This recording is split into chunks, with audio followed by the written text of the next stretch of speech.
Hey guys, welcome to another video for simonsvideo.com, and my name is Simon Tay, and today I'm going to show you a tool holder. As you know, I've upgraded a dual Z axis on my Creality Ender 3v2 so that this particular horizontal bar will go up and down parallel to the print bed, so it will have less bed leveling or trimming to do.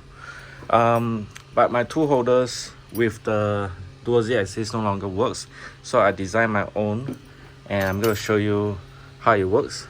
You just slide in to the little slot here and it just fit directly onto this area.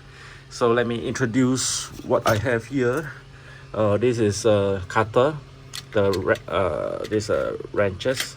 There's two wrenches from the Creality. When you buy, you'll come with it. I've upgraded a larger scraper, scissors. This is a brush that you can get anywhere, I think.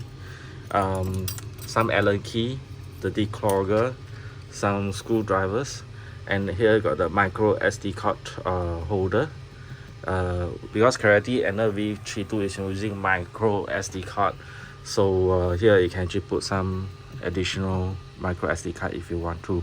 The reason why here is empty is because it will block this particular bar from going up to the maximum if there is something here. But obviously, if you have any interesting things that you want to put here, do let me know in the comment section below, that I can actually design something that will not protrude down, so that you will remain above this area. Yeah, this is the tool holder. I'll put the STL in my website simonvideo.com. Thank you very much and have a nice day. See ya. Bye bye.